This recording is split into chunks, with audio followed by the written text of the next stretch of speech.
Le désert du Sinaï est en feu.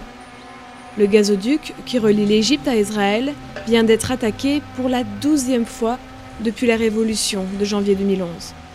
Les saboteurs sont des islamistes qui remettent en cause les relations avec l'État hébreu voisin et tentent d'imposer leur autorité dans cette région stratégique. Au milieu du désert, le vent a dévoilé les installations. Fayez est l'un des gardiens de la ligne de gaz. Une vieille Kalachnikov à l'épaule, le bédouin monte la garde seul. Devant lui, 15 km de désert. C'est par là que ça a explosé. Autour de lui, des bornes indiquent le chemin du gaz.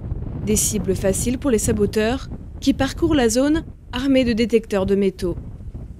Au loin, la station est gardée par la police et l'armée, ce qui n'empêche pas les attaques. Après la révolution, c'est le chaos. Tout le monde a peur, même moi avec mon arme j'ai peur. Quand ils nous attaquent, ils viennent en groupe, à 10, 15 personnes. Ils ont des voitures et des énormes explosifs. Mon arme ne sert à rien à côté d'eux. Fayez veille sur le gazoduc jour et nuit. Son seul abri, c'est cette cabane en bois. Les stations sont bien protégées parce qu'il a l'armée. Le problème, c'est le gazoduc lui-même. Il fait plusieurs centaines de kilomètres. Quand nous surveillons un endroit, ils font exploser ailleurs et vice-versa. Al-Arish, capitale du Sinaï du Nord. Une ville aux portes du désert où souffle la tempête islamiste. Aux dernières législatives, les frères musulmans et les salafistes du parti El-Nour ont raflé les 2/3 des voix. Sur les murs, les noms et les visages des vainqueurs. La police, remise en cause pendant la Révolution, ne contrôle plus les rues. Des groupes armés tentent d'imposer leur autorité. Certains sont proches du réseau d'Al-Qaïda, comme ce groupe Ansar al-Jihad. En janvier, ces extrémistes d'une vingtaine d'années ont pris en otage un groupe d'experts chinois dans une usine de ciment voisine. Nous n'avons pas assez de gaz. On doit se chauffer au bois et pendant ce temps, on exporte tous les jours du gaz en Israël. Nous ne libérerons pas les otages tant que nos 5 camarades ne sortiront pas de prison et tant que l'Égypte exportera du gaz en Israël. Une maison isolée à la périphérie de la ville. C'est ici que ce journaliste rencontre les chefs bédouins de la région. C'est à leur tribu qu'appartiennent les saboteurs du gazoduc. Depuis la Révolution, la justice tribale est la seule règle. Ces cheikhs tentent seuls de faire régner l'ordre. L'autorité au Sinaï a toujours reposé sur les chefs locaux. Ils font respecter les traditions et coutumes ancestrales de la région. Ils n'ont jamais vraiment collaboré avec la police. Leur justice tribale empêche les conflits.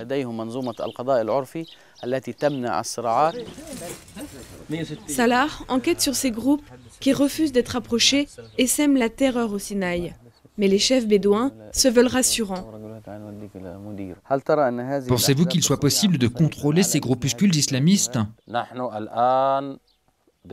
Nous sommes sur le point de les convaincre de s'éloigner de la violence. Plusieurs de ces groupes ont répondu positivement à nos démarches. J'espère que tout rentrera dans l'ordre.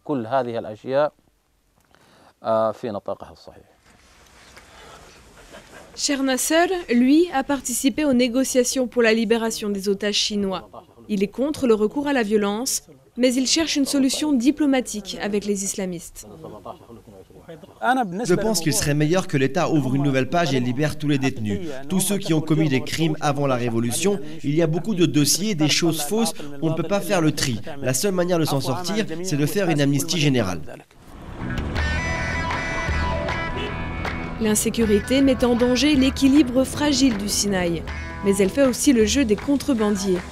Ces marchandises seront ce soir dans la bande de Gaza, qui vit sous blocus israélien depuis 2007. Avant la Révolution, les camions fuyaient les grands axes et ne transportaient que de petites quantités de vivres. Sans la police dans les rues, les contrebandiers ne se cachent plus. Nous sommes ici près de la frontière palestinienne. Zidane avait été condamné à 5 ans de prison, mais après la Révolution, il a été gracié. La contrebande a fait sa fortune. Il possède plusieurs maisons et des 4x4, ses jouets préférés. Regardez ici, toutes ces maisons sont nouvelles. Avant, les gens n'avaient pas les moyens de les construire. Maintenant, ils sont devenus riches. Tout le monde exploite son terrain et y construit une belle maison pour y vivre. Avant, on n'avait pas les moyens de faire ce genre de maison. Zidane nous emmène à Rafah, à la frontière avec la bande de Gaza. C'est ici que passent les marchandises par les tunnels de la contrebande. Sous nos pieds, l'Égypte est reliée au territoire sous contrôle israélien par des centaines de souterrains. Les points d'entrée sont situés derrière ces murs, dans les jardins des habitants. Aujourd'hui, on achemine une cargaison de sacs de ciment. Zidane se charge de la transaction, sans peur, devant notre caméra. Le trafic crée même des emplois pour les habitants de Gaza qui viennent travailler ici. En ce moment, la marchandise qui rentre, c'est surtout les matériaux de construction. Les tunnels fonctionnent beaucoup moins qu'avant, c'est presque sur la fin. La raison, c'est que les points de passage de l'autre côté commencent à ouvrir. Donc les Palestiniens ont de nouveau accès aux produits alimentaires dont ils ont besoin. C'est un travail fatigant, il n'est pas épanouissant et il est très risqué. Au final, il y a plus d'inconvénients que d'avantages.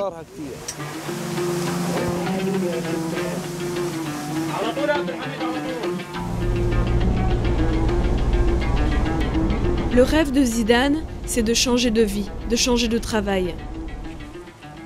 La reconversion, Abou Tarek, un ami à lui, un ancien trafiquant, la prépare depuis 4 ans. Et voici le résultat, une orangerie qui s'étend sur des dizaines d'hectares jusqu'à la mer. Pour Zidane, l'agriculture, c'est l'avenir.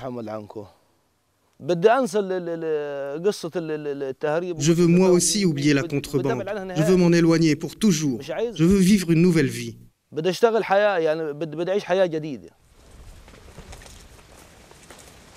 Quand Abou Tarek a acheté ce terrain, ce n'était qu'une immense dune. Mais le contrebandier a investi dans sa terre, il a installé un système d'irrigation et s'est branché au réseau électrique. Ce projet de plantation, tous ces arbres plantés dans la terre, c'est éternel. Alors que le trafic, les tunnels, c'est temporaire. On sait qu'à la fin, ça va s'arrêter. Ces cueilleurs d'oranges sont des anciens contrebandiers recrutés par Abou Tarek. Le gouvernement a refusé de nous aider en nous subventionnant et en nous donnant des formations. Tous les projets au Sinaï se font grâce aux seuls efforts des habitants.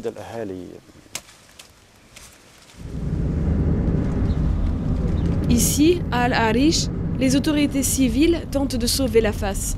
Ce haut fonctionnaire, en poste depuis l'époque de Moubarak, veut montrer que la région n'a pas abandonné ses habitants, qu'il œuvre au développement du Sinaï. Vous voyez, ici, ceux-là sont encore en cours de restauration et ceux-là sont terminés. Ils sont prêts à accueillir les habitants. Le chantier, commencé il y a 6 ans, a pris un retard considérable. On a l'impression qu'il ne se terminera jamais. Le chef du projet blâme l'ancien régime, alors qu'il en était pourtant l'un des maillons.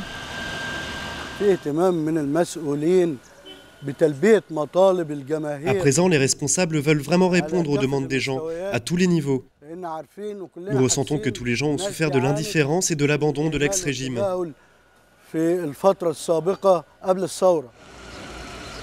De belles paroles. Pourtant, 1 an et demi après la Révolution, aucun projet d'envergure n'a été lancé. Dans le voisinage, plus personne ne croit aux promesses des autorités.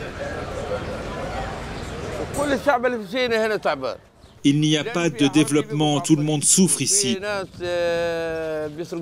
Il y a des voleurs, des tueurs, il n'y a pas de travail, pas d'espoir. Les gens se battent même devant les boulangeries pour avoir du pain. Salah, le journaliste, vient d'être menacé par des extrémistes. Il s'est réfugié chez sa mère avec femme et enfants. Sous le choc, il raconte son histoire. Hier soir, quelqu'un est venu avec une grenade et a menacé de détruire ma maison. Il a terrorisé les habitants de l'immeuble entier. C'est la première fois que ça arrive. Une attaque par les tribus contre les maisons va à l'encontre de toutes les coutumes et les traditions de la région.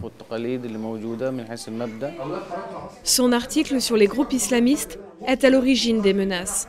Salah est d'autant plus choqué que sous le régime Moubarak, il a été jeté en prison pour avoir défendu ces islamistes au nom de la liberté d'expression.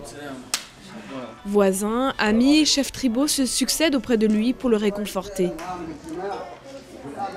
Tous doivent se rendre à l'évidence, la justice tribale, archaïque, est impuissante face à des extrémistes résolus et lourdement armés. Il faut qu'il y ait une confrontation sanglante entre l'armée et la police contre ces hors-la-loi. Et si les tribus ont des fils qui font partie de ces criminels, elles doivent les remettre à la police pour qu'on règle le problème. Si à chaque fois les tribus se désolidarisent de la question, on ne va pas y arriver. Si ça continue comme ça, ce sera la guerre civile. Ces hommes se sont battus pour que le Sinaï soit égyptien. Ils tremblent désormais à l'idée d'une nouvelle guerre. Et tous savent qu'avec Israël comme voisin, l'enjeu est stratégique. Tous les jours, dans les journaux en Israël, on dit qu'Al-Qaïda a des missiles dans le Sinaï. Les Israéliens vont bien finir par débarquer. On leur donne le prétexte à rêver pour envahir le Sinaï de façon légitime. Le Sinaï est au bord du chaos. L'armée n'intervient pas. Le Caire ne semble avoir aucune volonté réelle d'apporter une solution aux problèmes de la région. Mais les habitants, eux, veulent continuer d'espérer. Zidane, le contrebandier richissime, rêve d'une station balnéaire comme Sharm el-Sheikh.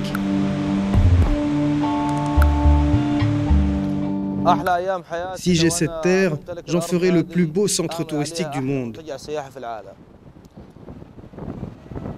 La nature est merveilleuse.